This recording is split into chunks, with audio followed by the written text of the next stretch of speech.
Spencer Lazara, MMA interviews alongside Ben, Mr. Funky, Askren, man, and your teammate Rick Glenn. Impressive performance tonight. What were you thinking when he was caught deep in that armbar first off? Ooh, I can't say I wasn't nervous because it was tight, it was stretched out. I was very nervous.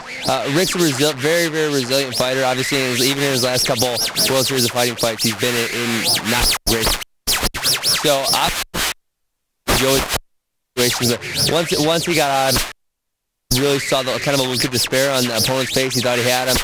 Sometimes when they give you their best move and they don't get it, that just takes a whole lot of confidence away. And then Rick didn't take any break. He stuck with a couple hard shots right after he escaped, and really it was all downhill from there. Talk about, you know, helping him in the gym and his improvements as a fighter, getting to this point and getting a belt. He's made huge improvements, and actually Rick and I joined Rufus at exactly the same time, August of 2011. We both moved to Wisconsin and joined Rufus, and you know, he's improved by leaps and bounds. And he was real raw at that point. And you know, obviously you've seen the toughness, you've seen the persistence, and he's always had those qualities.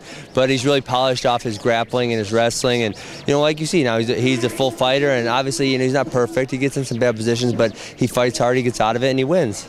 You keep winning. Speaking of winning, talk about your recent win in UFC and moving forward. What's next? Well, I got a quick win over Abazov from Azerbaijan. He actually took me down, which, you know, I was like, wow, he's stupid. And, you know, reversed the situation really quick, did some ground and pound, got an arm triangle, locked it up. And I haven't had it finished that fast, and it's been years. I mean, I think it was 2010 maybe when I choked Ryan Thomas. So it's been a while. And it felt really good. It's always easy to get in there and get the job done quick and did not really have to take too much damage. And hopefully I'll be coming up again soon. I'm looking to fight Suzuki. He's got the title. I wanted to fight him right away. He had an injury. I didn't really want to wait any longer. You know, I was obviously out of the cage about 10 months between the contract negotiation and other stuff. And so it just felt good to get back in there. And so hopefully I'll have him coming up really soon. It's got to be nice to get the finish, too. Some people talk about that you're just laying there or something like that, and here you are coming in and getting that quick submission. Yeah, well, it's 3 in a row now. So I've beaten 3 very good guys, all handily, all by finish. You know, Kreshkov was undefeated, and he's been on a roll. So I think he's won 3 or 4 in a row since then. So, you know, 3 very tough guys, finished them right in a row. And for me, it was just a matter of time. It was about building the skill level up because I came from a wrestling background. I didn't know how to choke people or knock people out. I mean, that wasn't in my repertoire. So for me, it was just a matter of time, and I've learned a lot of skills in my time at Rufus, and it was just putting all the pieces of the puzzle together. And now I just feel like it's natural to go out there and finish the fight. Do you feel a lot of improvements coming in your striking? Oh yeah, and you know, even when it's on the ground, you know, how to hit someone on the ground.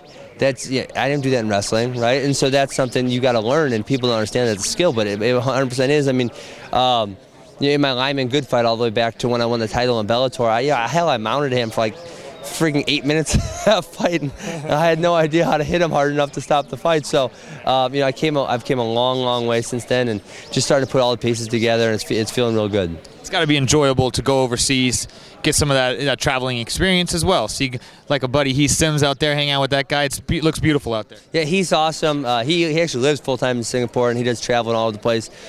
Stayed with him a couple weeks, and then my wife and my daughter and my mom all came over, and, you know, we had a good time, and we went and saw Bali afterwards. So, yeah, I love traveling, and I'm obviously getting to have some great experiences with ONE FC, and they've been treating me really well, so I'm very, very satisfied. Okay, I want to say a few guys' names. I want you to give me 2 to 3 sentences, thoughts on them. No, that's the idea. I mean, that's what I need to do. So we'll start with Mr. Nick Diaz. Oh, man, I already said enough about him. Pass.